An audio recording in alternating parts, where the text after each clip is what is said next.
President Trump is off and running faster than anyone thought possible. He's brought the entire establishment to a screeching halt, tearing apart a system of treachery built on decades of corruption. He's given the American people exactly what they want, what they voted for, and the Democrats have no idea how to respond. There's just one problem: the judges. America's judicial branch is in bad shape, to say the least, with Democrats wielding the judicial system like a weapon against their political enemies. Because the way it stands now, all it takes is a single judge to stand in the way of Trump's agenda to make America great again. That means these judges are standing in the way of the American people. So far, these unelected judges have blocked President Trump half a dozen times already. A judge appointed by Obama stopped Trump from putting a pause on federal grants and loans. Another judge appointed by Biden blocked Elon Musk's DOGE team from accessing Treasury records. Then you had a Boston judge appointed by Bill Clinton put a stop to President Trump's deferred resignation program, where he tried to get all the commies to resign. Then there was the Maryland judge's ruling blocking Trump's effort to end birthright citizenship. And then another Biden-appointed judge from Maryland came out and blocked Trump's order to stop doctors from mutilating children with hormones for tranny perverts. I mean, these just go on, and we know these won't be the last efforts to stop Trump. The Democrats are trying to run the country from the bench, unless we can stop them. The problem is that the role of the judiciary, of these judges, is to resolve disputes. It's not their job to unilaterally tell everyone what they think the law should be. Now, the interesting thing to consider in all of this is that Comrade Party Secretary Joseph Biden openly defied Supreme Court rulings. The courts flat out told him he didn't have the authority to forgive student loans, and then he did it anyway. So, can Trump do that? What authority do these judges ultimately have? Can Trump just ignore them? The concept of judicial supremacy is not grounded in the U.S. Constitution. It started with the famous case of Marbury versus Madison back in 1803, and we've just sort of carried on with it since then, but it's not constitutional. One solution to this problem came after Elon Musk, after the judge tried to block DOGE from accessing the Treasury Department records. If a judge gets in your way, impeach them. It sounds like a great idea to me, but as I've been reminded many times, I'm not a lawyer. So I figured it'd be better to get someone in here who knows what the hell he's talking about. Matt Gaetz, thanks for coming on the show. Good to be with you. So we are promised a balance of power, Pearson, where the executive, legislative, and judicial branches all can exercise some authority, but that authority does not become absolute over the other branches. With these nationwide injunctions issued by a single judge, often in a deep blue jurisdiction, it's fascist. It's tyrannical to have some judge in Maryland or Massachusetts make policy that shapes the entire country. The entire country elected Donald Trump. They didn't elect Judge Engelmayer in the D.C. District Court, and yet that's what's happening. And I believe in the concept of judicial review laid out in Marbury versus Madison, but we have ventured far away from that precedent when you've got a federal judge telling agencies that they have to put back up websites that are how-to guides for transsexuals on how to get operations. That's not really the purview of the judiciary. So the question becomes, what is the check? What is the mechanism by which we don't live under the tyranny of one federal judge in one deep blue jurisdiction? And I think the Congress has to assert its impeachment authority. They have not impeached a judge since I'd say 50 years or more. There's only like 6 judges that have ever been impeached or something like that. Correct. One who ended up serving in Congress, which you got to say however you feel about the move. Right, that was pretty slick. Move. Yeah. Right, but I think that the efforts from Congressman Eli Crane and others to file articles of impeachment against these judges will have a positive and antiseptic effect on the whole judiciary. So Congress has that power. Why aren't they exercising it? I mean, how do we get rid of these judges? Because they can't just hold the country hostage. No muscle memory is the answer. Congress typically does what they've typically done. Right. And since they haven't typically activated the impeachment muscles as it relates to the federal judiciary, there isn't a wealth of knowledge on how to do that. But fortunately, you've got really talented people like Jim Jordan leading the House Judiciary Committee. I used to serve on that committee, so I know they're great lawyers like Chip Roy who understand the need to assert that balance of power. There is also, I think, a role for the executive to push back. It's not just the Congress. I believe in some of these cases, Pearson, we are heading toward a standoff between the executive and the judiciary where ultimately someone is going to say, guess what? We're not going to restore those web pages. We're not going to distribute the funds for the Peruvian transgender comic books or they have the Serbia's gay DEI operas, courses. Yeah, or the condoms for Afghanistan. I assumed all the operas were gay operas, but if there are ones that are uniquely gay, then I guess that seems too exclusive for me. So I mentioned it in the beginning that, what happens if Trump pulls a Biden? Can he just ignore what these judges are ruling? Because Biden got away with it. Why can't Trump? I think he's going to. I think that's what's coming. President Trump has made a point in his initial reactions to these injunctions that he's someone who has always followed the courts. He has always followed the rule of law. That is his doctrine. But the patience will wear thin. Donald Trump knows he only has 4 years here, and there is a lot of work to do to save the country. And if you're betting on my former colleagues in the Congress to perform that labor, you'll be waiting a great deal of time. This is the chance with strong executive action. And the Democrats and the left, they've largely abandoned the Congress as a forum to even fight back. They're flailing and showing up at empty federal buildings with this clown car parade they've been on. Trying to get through the security guards at the front gate. That's obviously not plan A. That's just something they've sent the buffoons off to do. The real plan is to use the judiciary. And so President Trump needs, I think, to start looking at these orders not with a spirit of absolutism. And I think that's going to come in the form of some of the reactions that we get from our now confirmed secretaries. Remember, you can't really play fast and loose with defying judicial orders before you get your cabinet in. Yeah. We've made such generational progress on that just in these last few days. And so I think the showdown is coming. So what can they do if he just defies and says, no, too bad, I'm shutting this down, and they say, oh, I issued an order? What can they do? I think Elon's going to take the passwords of the government officials. That I don't think there's a desire to be inhumane. People have been offered a buyout. If they don't take the buyout and they can't explain what it is they do that services the goals of the administration, I think that over time it's sort of going to be like the plot of the movie Office Space, where they're going to be locked out of the building and their passwords aren't going to work anymore and they aren't going to be paid. And when a judge says, well, I demand that the Treasury Department issue payment to these people or unlock their passwords, there might just be people who don't. Right. They took one stapler too far. So I'm not an expert on these issues, but isn't everything that Trump's done so far within his authority? I mean, these powers seem like they're exclusively reserved for the executive branch, because I think it's important to point out the Democrats screech and whine about, well, these, DOGE is unelected. Elon Musk is unelected.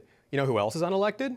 The Department of the Treasury, the Department of Education, the IRS, these judges. All of those are unelected positions. So, if these departments are falling directly under the executive branch, isn't this well within Trump's authority to handle on his own? The Constitution is clear on this question. Article 2 authority resides in the president.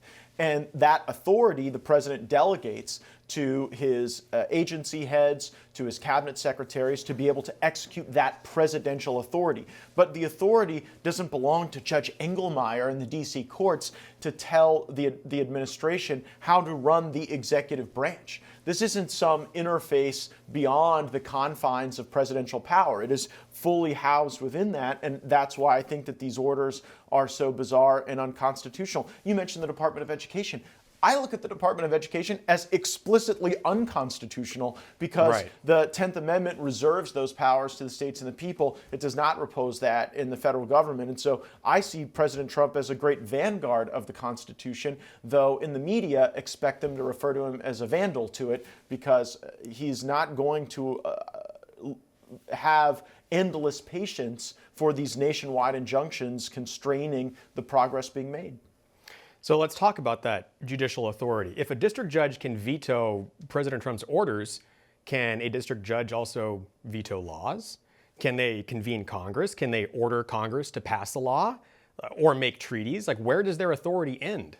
Well, injunctions typically take two forms. They either prohibit conduct or they mandate conduct. And in the early weeks of the Trump administration, we've seen both. We've seen prohibitions on the stopping of distribution of some of these grants that go well beyond what we think about as the order of the Constitution. But then there are times when you get a mandatory injunction saying you are compelled to take this action. I don't believe that Article III courts can compel the Congress to take an action. That would impair Article II authorities reposed in the Congress. But I also think that there are real questions about their ability to mandate action from the federal government in the way they're trying to do. In an ideal world, this would be quickly resolved by an appellate process that would dispense with the injunctions and allow the administration to proceed. We'll see if that's what's on deck, but if it's not, we cannot be enslaved by the tyranny of the judiciary. I mean, it goes to the appellate, and then the appellate kicks it back or rules in their favor against Trump. Well, what status quo is maintained during the pendency of that appeal? That is where a lot of the action is, right? If during the appeal, the complainers on the Trump policies get to preserve their status quo, then that gets in the way of a lot of the moving parts of the reform. If President Trump's reforms are allowed to move forward, and then we can ask some austere legal question along the way, that becomes less damaging. So we knew from Trump's very first term that the judges were a major roadblock. They were going to be stopping him. Did you ever talk to Trump about this? Did you ever have any insight on this issue? Because you have to hope or pray that Trump saw this coming. It's like, what was his plan for dealing with this? Well, there were discussions about how to ripen certain questions in certain jurisdictions.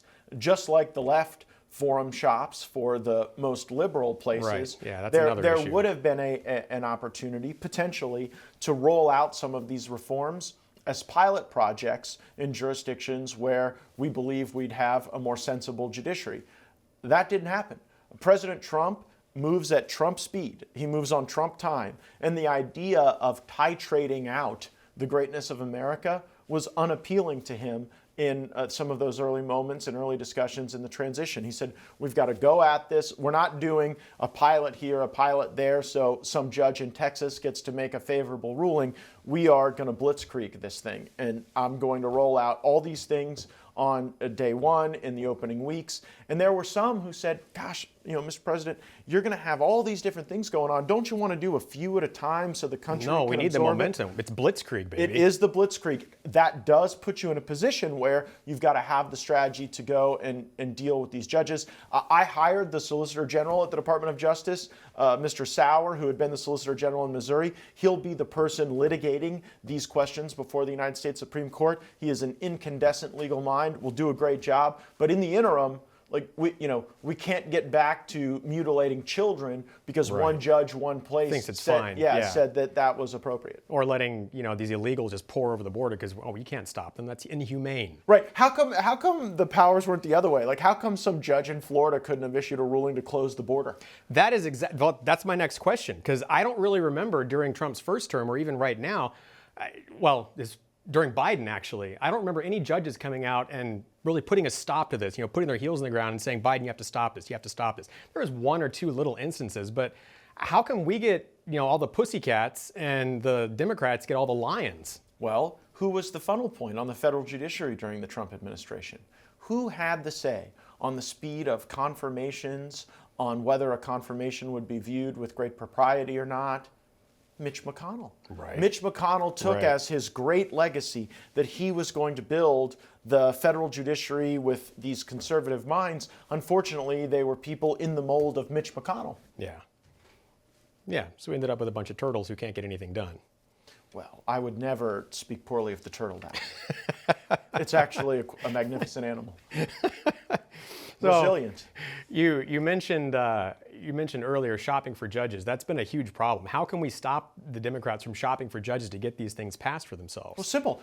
Don't allow one judge to issue nationwide injunctions. We have the House, we have the Senate, we have the presidency. There was legislation that I voted for in the House Judiciary Committee in 2018 that would have stopped one judge from having the power to issue a nationwide injunction. Why is that legislation not on the floor in the House? Why is it not being put on President Trump's desk so that we get to at least answer these questions through our national elections, not some woke-topian from Massachusetts? Well, we have Congress, so you tell me, why is that not happening? It should. But you know what? I think there are some of these folks in the Senate and some of these, particularly in the Republican conference in the Senate, who say, well, you know, what we believe is actually to slow the pace of change. And you know, that's death. That could really get in the way of some of the things we might want to do when we're out of power to slow the pace of change. No, that's death. Well, and by the way, you asked the operative question.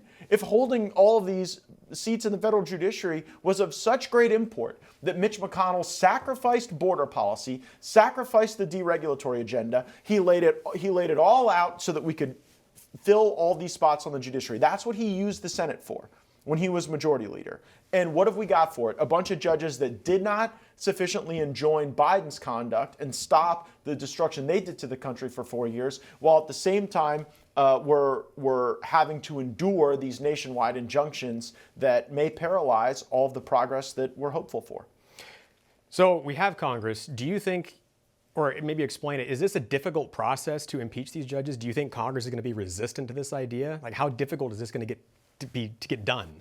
Well, I don't know that you have to complete an impeachment on all of these folks Just to have a threaten very them with it, positive and then effect. they'll fall in line. What I remember from youth is that sometimes the walk to the principal's office was more painful and anxious than the actual arrival at the principal's office to receive punishment. So you threaten them with it, and you show them this is what could happen, and you think they'll fall in line.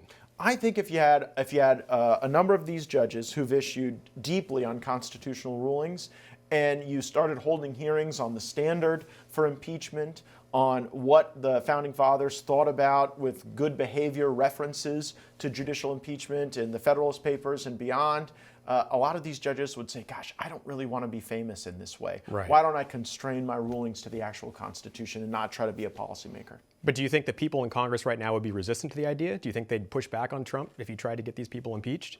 Here's how that discussion is likely going in those meetings in the basement underneath the Capitol, which is actually where the conference convenes. You've got folks probably like Eli Crane and Lauren Boebert and Scott Perry and Andy Harris standing up and saying, you know, these people deserve it. Let's start this thing moving, and let's show them that they are not tyrants, that there is a check on judicial power, and we can flex. They picked the wrong battle. We can flex Article 1 congressional powers to be able to deal with that. And that may be productive. And then on the other side, you'll have some of the folks in the more moderate districts saying, oh, well, you know, impeachment, that's a scary word. Whoever touches that seems to get punished. Let's not do that. All right, well, is there anything else you think the American people need to know about this process, or any other insights you have on what might be going on or what should be happening? Many things, and I share them nightly at 9 p.m. Eastern, 6 Pacific on the Matt Gaetz Show, and we have been bringing on some of the members of Congress who've been talking about impeachment, and we'll be bringing on some of President Trump's administration officials to talk about their plans to maneuver this very difficult judicial landscape. All right, well, let's hope and pray for President Trump and for our nation that we can get this straightened out. Matt Gaetz, thanks for coming on the show. Always a pleasure. For all our viewers asking where One America News is heading in the future, we would like to introduce you to OAN Live.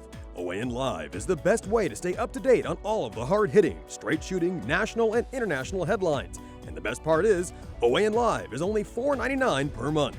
All the credible, honest, unbiased reporting One America News offers at a fraction of the cost of cable. Just go to OANN.com to easily sign up for OAN Live and stay informed.